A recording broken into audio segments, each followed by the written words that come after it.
Watch the steam. It rises before the sun does, carrying the scent of charred ginger and old secrets. Look at her hands. Those aren't just calluses. They are maps of 1,000 cold mornings. She doesn't measure the salt by weight. She measures it by the soul. The city is still dreaming, but here, in this circle of amber light, life is already simmering. Taste the patience before the world wakes up and ruins the quiet. At 4 a.m, Hanoi belongs to the shadows and the ghosts of the hanging poles. The air is a thick, damp curtain of indigo, pressing against the rusted iron shutters of the old quarter. There is a specific silence here, a heavy, expectant pause between the last exhale of the night and the first gasp of the day. The pavement is slick, still weeping from a midnight drizzle, reflecting the pale, sickly blue of a lone street lamp. But in this narrow nook of the alley, the darkness is retreating. It flees from a small, defiant honeycomb stove where the charcoal breathes a deep, pulsing orange. This is the hearth of a sentinel. She sits on a low blue stool that has seen better decades, her spine curved like a bow, a shape molded by years of leaning into the heat. Around her, the wet market vendors begin to stir like restless spirits, their wooden crates scraping against the concrete, but she does not look up. Her world is 50 liters of liquid history, bubbling with a slow, rhythmic heartbeat. The struggle is not loud. It is a quiet friction of bone and steel. Every hour has a texture. At midnight, the bones were scrubbed, the marrow exposed to the elements. By 2, the charred onions and ginger were submerged, their blackened skins surrendering to the water. Now, as the clock crawls toward 5, the labor has become a test of endurance. The heat from the stove is a physical weight, a dry, searing hand pressed against her face, while the rest of her body shivers in the 18-degree chill. She shifts a glowing coal with a pair of rusted tongs, the sparks dancing upward like dying stars. Her movements are a slow-motion choreography of necessity.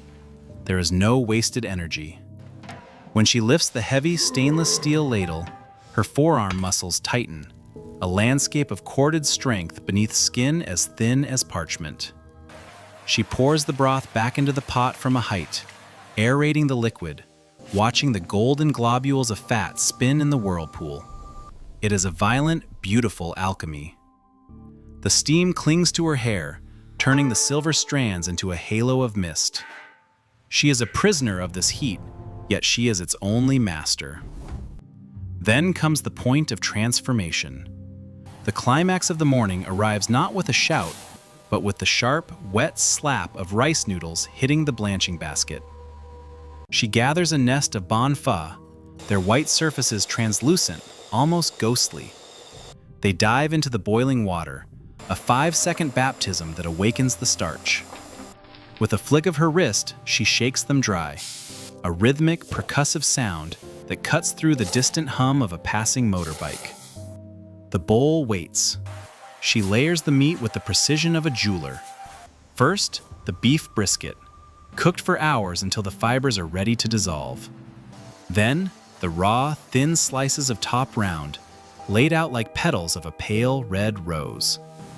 She scatters a handful of scallions and cilantro, an emerald explosion against the white porcelain. And then, the pour. The amber broth cascades over the raw beef, turning it from pink to gray in a second of thermal magic. The scent hits the back of the throat, cinnamon, star anise, and the deep, primal funk of fermented fish sauce.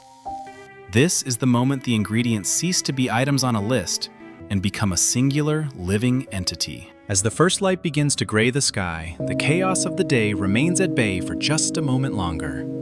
The action settles into a dignified stillness. Her first regular customer arrives, a man with a face etched by the same city, his motorcycle helmet still in hand. He sits. No words are exchanged. There is a sacred contract here. She provides the warmth, he provides the witness. He bows his head into the rising steam, his glasses fogging instantly, and for a few minutes, he is invisible to the world. She watches him, Not with a smile, but with a gaze of quiet pride. This is her legacy. She has not built monuments of stone.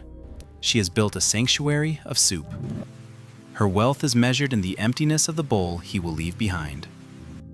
She wipes the counter with a cloth that has seen 1,000 mornings, her movements steady and sure. The weariness is there, tucked into the corners of her eyes, but it is eclipsed by a fierce, silent self-respect. She is the anchor of this alleyway. The sun finally breaks over the rooftops, and the motorbikes begin their frantic, metallic roar. The magic of the 4 a.m. vigil begins to evaporate, but the broth remains. It is more than food. It is a liquid archive of Hanoi's resilience. It is the taste of a city that has been burned, occupied, and rebuilt, yet always returns to the same charcoal fire.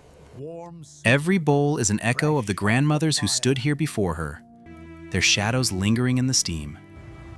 When you drink this, you are not just tasting salt and marrow.